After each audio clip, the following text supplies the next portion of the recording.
के साथ जुड़ करके जीवन को कैसे सार्थक करना है, इसका बड़ा सुंदर अवसर हमें मिला है। महाराज जी कहा करते थे, जब हमें और आपको ऐसा अवसर मिल जाए जीवन में, संत का, महापुरुष का सानिध्य मिल जाए, उसका साथ मिल जाए, तो सिर्फ एक ही चीज हमारे जीवन में बाकी रहती है। वो ये कि हम इस समय का अपने जीवन में लाभ कैसे उठाएंगे। दुर्भाग्य ये है, आज के समय में, इस कलयुग में, हम अपने जीवन में सारा जीवन बड़े बड़े जप तप, नियम, संयम, साधन करके गुजार देते हैं। संतों महापुरुषों का सानिध्य मिलता है तो उनके सानिध्य में गुजार देते हैं। पर ऐसे महापुरुष हमें क्या सिखाने आए हैं, क्या उनका आत्मज्ञान है, किस दिशा में वो हमें जोड़ना चाहते हैं, इस पे बहुत कम लोग जीवन में चलने में कामयाब हुए हैं। कबीर साहब कहा करते थे, गुरु बिन माला फेरते, गुरु बिन देते दान, गुरु बिन दान हराम है, जा पूछो वेद पुराण। गुरु की महत्ता इतनी है कि उसके बगैर संसार में किए हुए बड़े बड़े पुण्य कर्म भी जीवन में लाभ नहीं देते।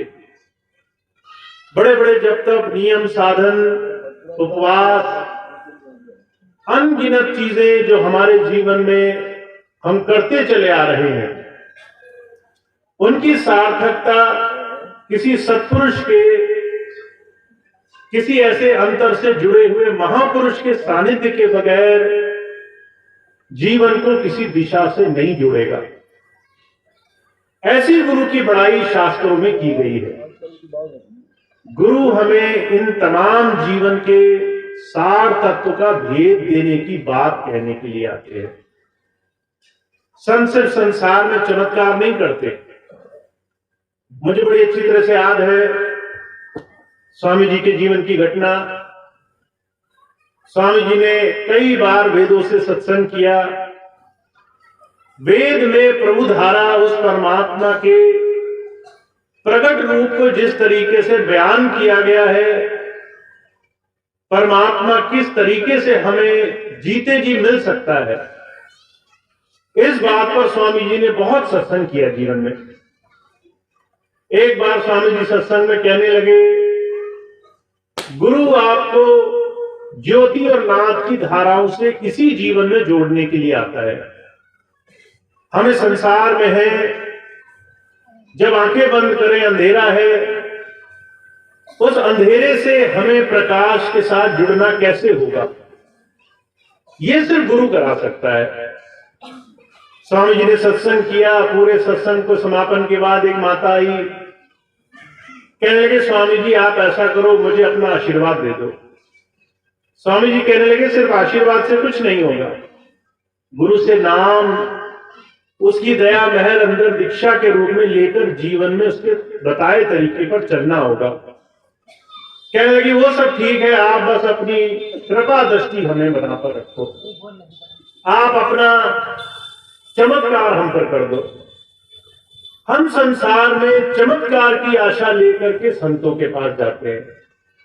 हमारे जीवन में चुटकी बजाते ही हमारे काम बन जाने चाहिए, ऐसी चमत्कार की आशा, ऐसे संसार में पल भर में जीवन के पलटने की आशा, ये हमें संतों महापुरुषों के, उनके जीवन के सार तत्व के भेद को जानने नहीं देती। इसलिए स्वामी जी कहा करते हैं, लाखों में, करोड़ों में नहीं, गिनती के कुछ ही लोग ऐसे हैं जो गुरु की बात पर अमल करते हैं। इसलिए गुरुवाणी बार बार इस बात की तरफ इशारा कर रही है, का वाणी गुरु, गुरु है वाणी, बिच वाणी अमृत निस्तारे। अगर आपको किसी संत का सानिध्य मिल जाए तो क्या करना चाहिए? गुरु की बात को ध्यान से सुनिए, वो क्या तुम्हें कहने के लिए आया है, और जब उसकी बात आपको समझ में आ जाए तो उसका जीवन में पालन कीजिए। स्वामी जी अक्सर एक घटना सुनाया करते थे। एक चोर था पेशे से, सारा जीवन चोरी करते काटा उसने। जब वो बूढ़ा हो गया, मरने लगा, तो अपने लड़के को उसने एक बात बताई। कहने लगा, तुम बड़े हो, पढ़े लिखे हो नहीं, कुछ और करोगे नहीं, आगे चल के मेरा ही काम करोगे। मैंने सारा जीवन लूटपाट करी, तुम भी वही करोगे। पर अगर तुम्हें करना ही है तो मैं तुम्हें एक बात बता के जाता हूं। अगर जीवन में कभी भी किसी सत्संग में जाने का अवसर मिले तो वहां मत जाना, नहीं तो तुम्हारा व्यापार ठप हो जाएगा। अब ये बात कही, लड़का छोटा था, बात सुन ली, आई गई हो गई। पिताजी शरीर छोड़कर चले गए। लड़का बड़ा हुआ, कुछ जानता था नहीं, चोरी चकारी करने लगा। लूटपाट में इतना माहिर हो गया, कोई उसे पकड़ नहीं पाता था। सारे पैतरे आ गए उसे। एक दिन पुलिस ने, राजा के दरबारियों ने किसी तरीके से पता लगाया कौन चोर है। दरोगाओं के साथ मिलकर के सेन लगाई। इस बार जब वो चोरी कर रहा था तो रंगे हाथों पकड़ा गया। जब वहां से भागने लगा तो भागते भागते कहीं एक सत्संग महापुरुष का चल रहा था, वहां छुप के बैठ गया, छुपने के आशय से। इतनी देर में उसके कान में गुरु जी के एक शब्द पड़ गए। गुरु जी कह रहे थे, संसार में देवी देवताओं के जो स्वरूप हम मानते हैं वो नहीं होते। अगर कोई कहे कि देवी है तो जो है उसके परछाई को देख लेना। अगर परछाई पड़ रही है इसका मतलब कोई धोखा दे रहा है, शरीर नहीं होता उनका। ये बात पड़ी, उसको जैसे ही एहसास हुआ कि ये तो सत्संग में आ गया, मैं हड़बड़ा करके उठा, बाहर भागा, पकड़ा गया। अब उन दिनों दरबार में ये कानून था कि अगर चोर पकड़ा गया तो उसे चोरी कबूलनी पड़ेगी, वरना सजा नहीं दे सकते थे। राजा के दरबार में ले गए, चोरी कबूलने से मना किया तो उसको जेल खाने में डाल दिया। बहुत से लोगों ने कहा हम इससे चोरी कबूलवा लेंगे। एक बहुत ही शातिर आदमी था, वो आया, कहने लगा, देवी का ये बहुत बड़ा भक्त है, मैं इसको स्वांग से इसकी चोरी का खुद जो है कबूलनामा ले लूंगा। अब रात हुई, थोड़ी सी रोशनी थी, थोड़ा अंधेरा था। वो दरबारी स्वांग रच करके, देवी का रूप रख करके रात को गया। ऐसे टाइम इस तरीके से पहुंचा कि चोर को लगा कि शायद मेरी मदद करने मेरी पूज्य देवी मां आ गई। अब उसने हाथ पैर जोड़े, नतमस्तक हुआ। जैसे ही उसने जो है वहां अपना दुख गाना शुरू किया तो देवी कहने लगी, मुझे तो सब सच बता सकते हो, मुझे सच बताओगे तो तुम्हारा हर एक पाप माफ हो जाएगा। अब कुछ बोलने से पहले उसकी नजर उस देवी की परछाई पर चली गई। उसने देखा पीछे से रोशनी है, इधर परछाई पड़ रही है। समझ गया कोई धोखा देने के इरादे से रूप बदलकर आया है। रो रो करके कहने लगा, मैंने चोरी नहीं करी। चोरी करते हुए भी चोरी नहीं करने का उसने वहां पर बयान दिया। अब वो दरबारी था, बाहर निकला, कहने लगा, अगर इसने देवी के सामने सच नहीं कबूला तो फिर चोरी इसने नहीं की होगी, इसको फंसाया गया है। और वो राजा के पास गया, कहने लगा, महाराज निर्दोष व्यक्ति है, जो है किसी तरह से पकड़ा गया है, उसकी जो है वो सजा माफ हो गई। उसको जो है मौत का दंड मिलना था, वो मौत की सजा माफ हो गई। चोर बाहर निकला, जरा सोचने लगा, अगर मैंने वो सत्संग के वचन नहीं सुने होते, अगर मैंने उस महापुरुष की बात नहीं सुनी होती तो आज तो प्राण मेरे चले जाने थे। वो आया उसी महापुरुष के पास, पैरों में पड़ गया, कहने लगा, महाराज आपकी एक बात मैंने सुनी और एक बात मैंने मानी और मेरे प्राण बच गए।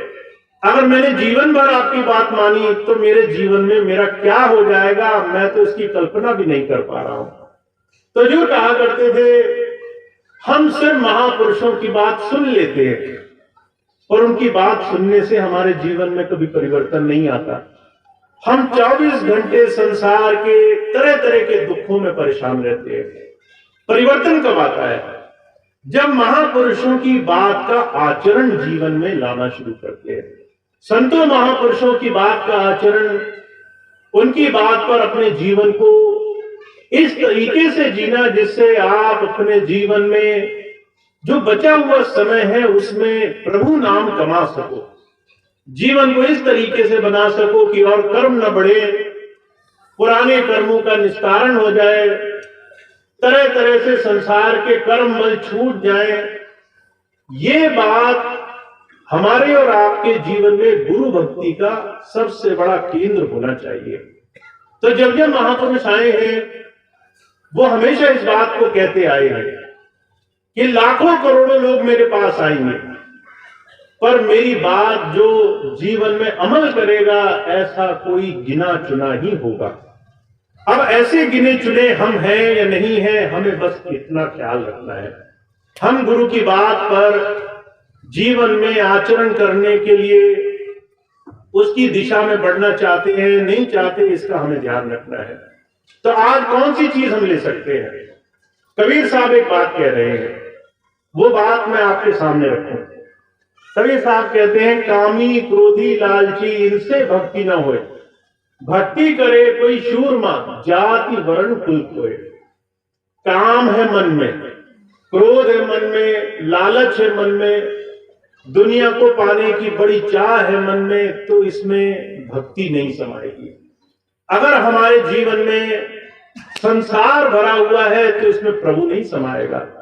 अगर ये पहले से हृदय संसार से भरा हुआ है तो इसके अंदर उस प्रभु नाम की एक लौ हमारे लग नहीं पाएगी।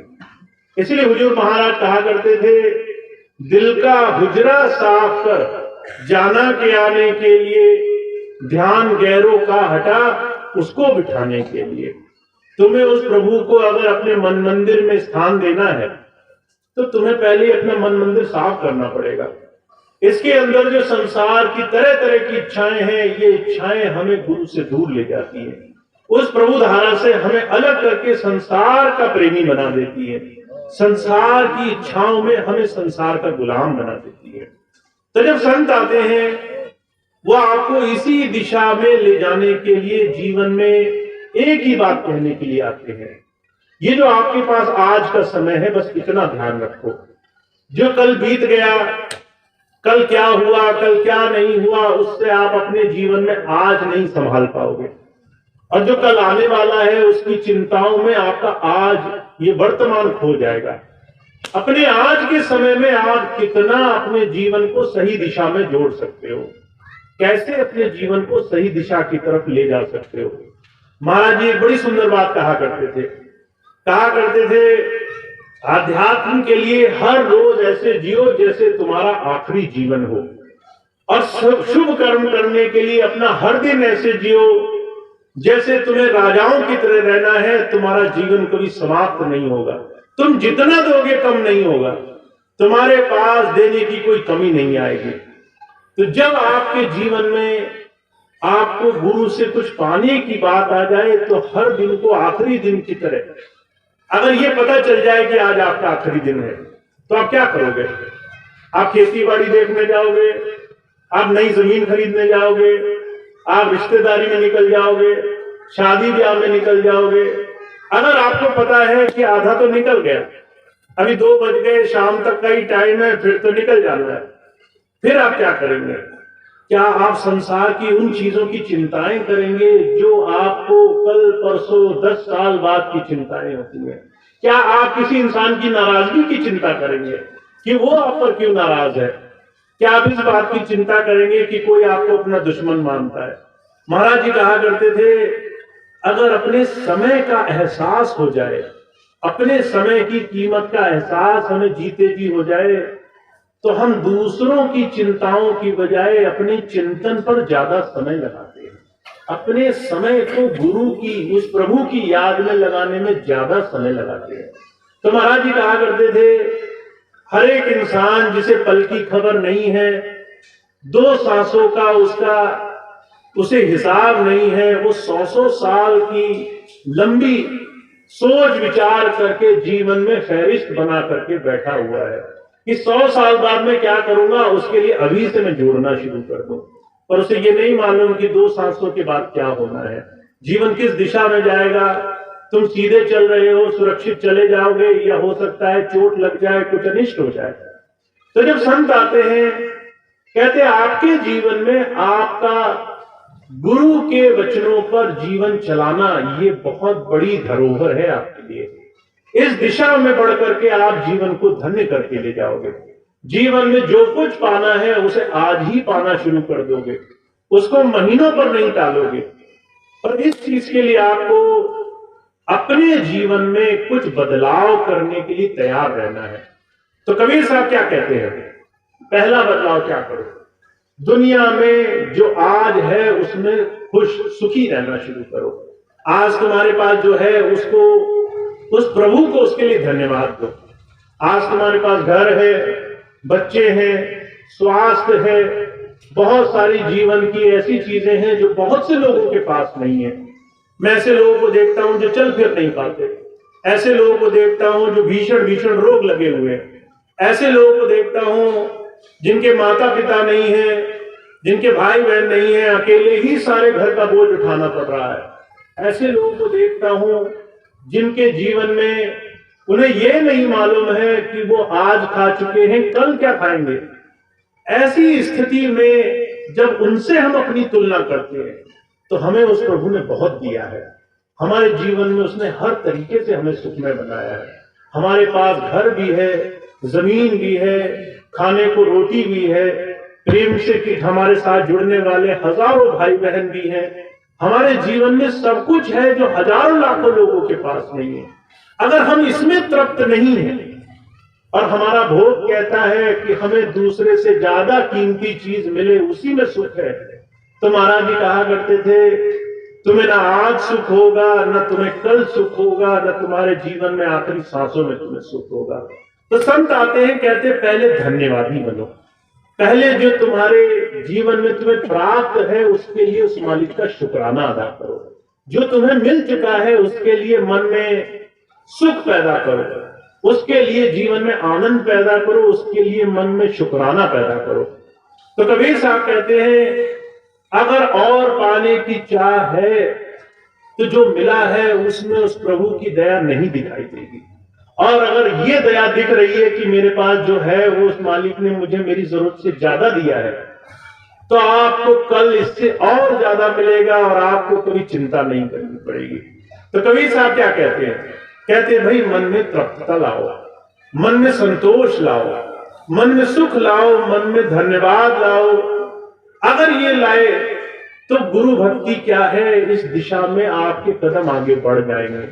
अगर काम रहा, क्रोध रहा, बहुत से लोग आते हैं मेरे पास, कहते भैया जी गुस्सा शांत नहीं होता, जब देखो कोई कुछ कहता है तो बड़ी नाराजगी, बड़ा क्रोध आ जाता है। और मैं उनसे एक ही बात कहता हूं, आपके अंदर क्रोध है क्योंकि आपके अंदर मैं है। मैं जब तक रहेगा तब तक दूसरा आपके सामने कोई उसका अस्तित्व नहीं है, आप कुछ मानोगे नहीं उसे। वो चाहे कीमती से कीमती बात कहे, आप उसकी बात को नकार दोगे। अगर कोई अच्छी बात भी कह रहा है तो आपको सुनाई नहीं देगी, आप कहोगे कि ये मुझे कैसे समझा सकता है, मैं इससे ज्यादा अच्छा जानता हूं, मैं इससे ज्यादा जानकार हूं, मुझे ज्यादा ज्ञान है। और महाराज जी ने ध्यान के मार्ग में 3 तरह के मैं का जिक्र किया है, धन मद, मान मद, विद्या मद। आपके जीवन में आपको जो मैं सताता है वो 3 तरीके से सताता है। आपके पास ज्यादा पैसा हो, आपके पास बड़ी पदवी हो, आपने ज्यादा ज्ञान अर्जन कर लिया हो, ये 3 चीजें ऐसी हैं अगर ये ज्यादा हो जाए और विनम्रता चली जाए तो महाराज जी कहते हैं फिर तो क्रोध ही क्रोध है संसार में। कोई आकर के तुम्हें एक बात बोले तो तुम्हारा मन जल जाएगा कि ये मुझे कैसे सिखा सकता है, इसको तो मैं 10 गुना ज्यादा सिखा दूंगा, इससे ज्यादा तो मैं जानता हूं। तो कबीर साहब कहते हैं जो आज है उसमें तृप्त रहना, जो प्रभु ने दिया है उसका धन्यवादी होना, जो उस मालिक ने हमें दिया और दूसरों के पास है नहीं, दूसरे लोग हमसे 1000 गुना बुरी स्थिति में हैं, उनसे अपनी तुलना करना कि देखो उसके पास चलने को पैर नहीं है, खाने को हाथ नहीं है, रोटी तो बहुत दूर की बात है, उसके पास जीवन में किसी से दुख सुख बांटने के लिए कोई परिवार नहीं है। हमें मालिक ने इतना दिया है कि एक अपना परिवार है, फिर एक सत्संगी परिवार है। हजारों लाखों लोग ऐसे हैं जो तुम्हारे दुख दर्द में तुम्हारी हर तरीके से मदद करने के लिए हर दम मौजूद है।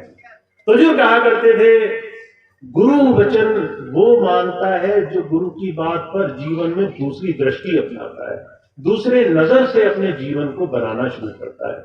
तो हमें ऐसा सुंदर अवसर मिला है, स्वामी जी की दया से हमें नाम जब मिला तो हमें एक मौका मिला कि हम अपने जीवन में अपना नजरिया बदलें। हम संसार को भोग की दृष्टि से नहीं देखें कि दूसरी की थाली में रखा है तो उससे छीन के खाना है। हम इस दृष्टि से रखें कि अगर हमारे पास आधी रोटी है तो हम उसमें से किसी को एक निवाला दे सकें, किसी की सेवा कर सकें, किसी के जीवन में उसके दुखों में कुछ उसका सहयोग कर सके। ये गुरुमत हमें गुरुजी सिखाने के लिए आए हैं। तो सारे शास्त्र इसी बात को कह रहे हैं कि हमारे जीवन में हमारे लिए गुरु भक्ति तब शुरू होती है जब आप अपने आप से पर्याप्त तृप्त होते हो, सुख में अपना जीवन आज व्यतीत करते हो। इसलिए स्वामी जी महाराज क्या कहते हैं, परहित सरिस धर्म नहीं भाई, पर पीड़ा सम नहीं अतमाई। अगर आपको दूसरे की पीड़ा देख करके मन में द्रवित भाव आ गया, आपको लगा मेरा भाई है, मैं इसकी कुछ तो मदद कर सकता हूं, तो समझ लो गुरु ज्ञान प्रकट हो गया। अगर आपने दूसरे की पीड़ा देखी और आपको पीड़ा लगी, दूसरे के आंसू देखे और आपका मन पसीज गया, इसका मतलब गुरु जी का ज्ञान प्रकट हो गया। अगर दूसरा रोता रहा, आपने दो काम और लाद दिए उस पर कि भाई मेरा भी तुम ही करो, तुम पहले ही दुखी हो, थोड़े और दुखी हो लोगे, क्या दुखी हो जाओगे, हमें सुख में रहने दो, तो माफ करना गुरु भक्ति कोसों दूर है। इस संसार में नाम हम कमाने के रास्ते पर लगे नहीं है। तो एक तरीका तो वो है जो संसार कर रहा है, दिखावे की भक्ति, खूब दिखा दिखा करके लोग भक्ति करते हैं। और एक तरीका वो है जो एकांत में आप अपने मालिक से प्रार्थना करते हो, कोई नहीं जानेगा कि आप गुरु जी से जुड़ गए, पर आप सच्चे नियम से, ईमानदारी से उनके वचन की पालना कर रहे हो। तो ऐसी भक्ति हमारे स्वामी जी सिखा रहे हैं कि हमें अपने जीवन में अपने मालिक से ईमानदार रहना है। तुम्हें कोई नहीं देखेगा, पर तुम्हारा मन हमेशा इस बात के लिए राजी रहे कि मेरा प्रभु मुझे देख रहा है, मैं सही काम करूंगा। तो ऐसे हमारे स्वामी जी रास्ता सिखा रहे हैं। ऐसी सेवा के लिए उन्होंने मुझे भेजा है कि मैं आपके साथ मिल करके इस गुरु भक्ति, इस सच्ची सेवा के रास्ते पर हर रोज एक एक कदम आगे बढ़ते जाएं। इस संसार में जहां काल माया इतनी हावी है, जहां भाई भाई को देखकर राजी नहीं है, जहां एक इंच जमीन के पीछे लोग घर में ही एक दूसरे को दुख देने के लिए हजारों षड्यंत्र रच लेते हैं, ऐसे में हमारे मन में उस मालिक की याद और उसका ध्यान बना रहे, हम अपने जीवन को अलग तरीके से जी सके। तो ऐसा सुखमय रास्ता स्वामी जी ने दिया है, उस पर चलने के लिए हम सबको एक संकल्प लेना है। बिना संकल्प कुछ नहीं होगा। अगर आपने संकल्प नहीं उठाया तो आप ये बात सुनोगे और शाम तक इसकी एक बात भी याद रह जाए तो बहुत बड़ी बात होगी। कल अगर कोई पूछे कि भैया जी ने कल सत्संग दिया था, क्या बोला था, तो हो सकता है आपको याद ही ना रहे कि क्या हुआ था। ये मति भ्रम है, ये मन की स्थिति है। तो सिर्फ कहने सुनने से कुछ नहीं होगा, संकल्प उठाना पड़ेगा। जैसे अभी कुछ दिन पहले नवरात्रि थी, माताएं बहनों ने, भाइयों ने संकल्प लिया कि हमारे परिवार में सुख रहे, इसके लिए हम उपवास करेंगे। और उन्होंने मन में दृढ़ व्यक्त किया, 1 दिन 2 दिन 5 दिन जितने दिन भी उन्हें उपवास रखना था, संकल्प किया आज हम भोजन नहीं करेंगे, आज हम अन्न नहीं खाएंगे, आज हम ये चीज नहीं छुएंगे। और ये चीज करी प्रार्थना के लिए कि हम अपने परिवार, अपने प्रियजनों के सुख के लिए अपने मालिक से प्रार्थना करते हैं और उसके लिए हम उपवास रखते हैं। तो आपने व्रत लिया, संकल्प लिया, तभी तो पूरा हुआ। वो व्रत संकल्प गुरु भक्ति के लिए भी रखना पड़ेगा कि जब तक भजन नहीं तब तक भोजन नहीं। अगर आप शरीर को आहार देना चाहते हो तो पहले आत्मा को उसका आहार दो, पहले गुरु नाम की याद बनाओ, हर रोज ध्यान पर बैठो। और महाराज जी कहा करते थे, आप भजन करना भूल सकते हो, आप भोजन करना नहीं भूल सकते।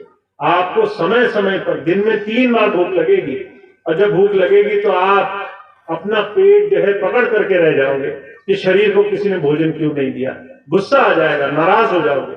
महाराज जी कहते थे ऐसे संकल्प से अपने मन का व्रत भी ठानो कि मैंने भजन भी ऐसे ही पक्के इरादे से करना है।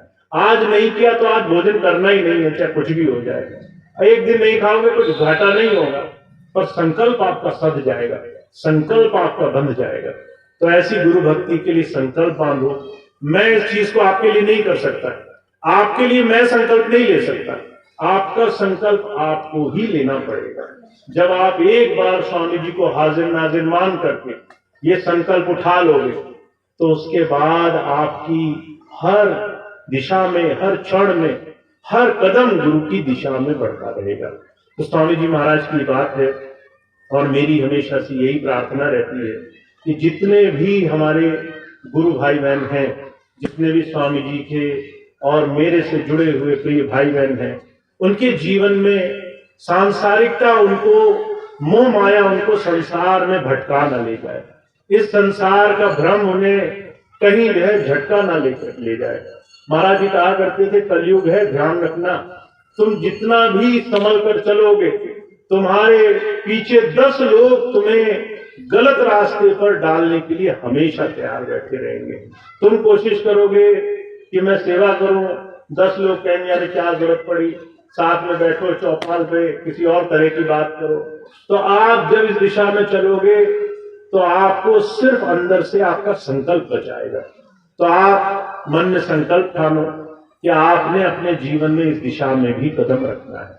तो स्वामी जी की इतनी कृपा हो आप पर, ऐसी स्वामी जी की दया महर रहे कि आपकी दीन भी बने, दुनिया भी बने, अध्यात्म के काम भी बने, जीवन में भी खूब तरक्की करो, हर तरीके से आपको जीवन में लाभ प्राप्त हो। तो ये बात स्वामी जी की है। अब इतनी बात कहकर मैं अपनी बात समाप्त करूंगा। आप सभी भाई बहनों का बहुत बहुत धन्यवाद है, आज यहाँ आप आए, अपना समय दिया, गुरु भक्ति गुरु की याद में इतने प्रेम भाव से बैठे रहे। तो आपका ये समय, आपका ये जो आपने मौका दिया, इसका बहुत बहुत आपको लाभ मिले। और इतनी बात कहकर मैं अपनी बात समाप्त करूंगा। एक दो सूचनाएं और है मैं आपको दे दूं ताकि आप उसका खूब खूब लाभ उठा सकें। हमारे जितने भी भाई बहन आज यहाँ मौजूद हैं, जितने भी भाई बहन आज यहाँ आए हैं, उनमें से ज्यादातर भाई बहन नामदानी हैं, दीक्षित हैं, गुरु नाम लिया हुआ है। जिन्होंने नाम नहीं लिया है वो आज सत्संग के बाद अभी नाम ले लेंगे, उसके बाद सभी भाई बहन लंगर प्रसाद छक करके आराम से आगे की व्यवस्था देखेंगे। एक प्रार्थना के साथ आज का एक कार्यक्रम समाप्त होगा। पर एक दो सूचनाएं हैं वो मैं आपको बता देता हूँ। अब आज इस महीने के 2 सत्संग और हैं जो आगे के 2 दिनों में होने हैं। 15 दिन से स्वामी जी की दया महर से बहुत ही सुंदर ये सत्संग की यात्रा चल रही है और जगह जगह राजस्थान से लेकर दिल्ली होते हुए अब आपके क्षेत्र तक सत्संग का बड़ा सुंदर समागम चल रहा है। 2 दिन और हैं। अगर आप इन 2 दिनों में भी सत्संग कि किसी को लाभ या फायदा देना चाहते हो तो उन तक की सूचना पहुंचाए। कल का सत्संग सितारगंज में होगा। तो जो भी भाई बहन वहां जानते हैं किसी का परिचय है, उसकी सूचना इस सत्संग की उन्हें दे देंगे। उसके अगले दिन का सत्संग अंदरपुरा में होगा 1 तारीख का। उस दिन करवा चौथ भी है, तो बहुत से भाई बहन करवा चौथ रखते हैं, बहनें तो रखती ही हैं, पर जो है करवा चौथ के दिन बहुत सी बहनें हैं वो कुछ भोजन नहीं करती हैं, कुछ अन्न नहीं ग्रहण करती हैं।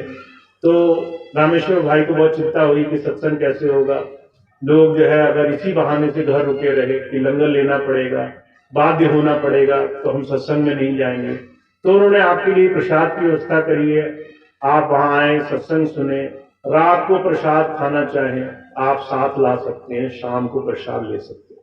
तो ये 2 दिन के प्रोग्राम होंगे, उसका खूब आप लाभ उठाएंगे। दूसरी बात यह है, स्वामी जी महाराज के संज्ञान में हमेशा से बात रही कि मानव सेवा जीवन में सबसे जरूरी है। हम सेवा के रास्ते पर लगे और इसी अनुष्ठान को पूरा करने के लिए एक नई समिति का गठन हो चुका है, दिव्यानंद योग साधना समिति। इस समिति का काम यह है कि जन जन में सेवाओं के माध्यम से लोगों के साथ जुड़ा जाए। तो हम सभी जितने भी स्वामी जी महाराज से और मुझसे जितने भी भाई बहन जुड़े हुए हैं, इस समिति का हिस्सा बनेंगे। इसका सदस्य बन करके वो इस समिति में सेवा कार्यों में जुड़ सकेंगे। तो सदस्य बनने के लिए जो भाई बहन पहले समर्पित सदस्य बनते थे, वो इसमें अपने आप आ जाएंगे। जो और बनना चाहेंगे वो अपने क्षेत्र के प्रमुख से मिलेंगे, जैसे मेवाराम जी हैं यहाँ पर, या दूसरे भाई बहन हैं आसपास, जहां से भी आप आए हों, वहां क्षेत्र प्रमुख से मिलेंगे और सदस्य बनने के लिए उनसे जानकारी हासिल करेंगे। तो ये दूसरी बात हुई। तीसरी बात एक बहुत खास ये है, जो भाई बहन कल बरेली के सत्संग में गए थे, तो स्वामी जी का हमेशा से प्रयास रहा कि जितने भी सत्संगी भाई बहन हैं, उनका जीवन और उनका अध्यात्म दोनों ही सरल हो। और इसके लिए कल एक बहुत ही अच्छे, बहुत ही विद्वान आयुर्वेद के पीएचडी डॉक्टर शैलेश जी, वो बरेली मणिनाथ सत्संग के स्थान पर आश्रम में आए थे। उन्होंने बहुत सारी स्वास्थ्य से जुड़ी हुई चीजें हमारे सामने रखी। कैसे हम अपने जीवन में सिर्फ अपनी रसोई से अपने शरीर के बहुत सारे रोग मिटा सकते हैं।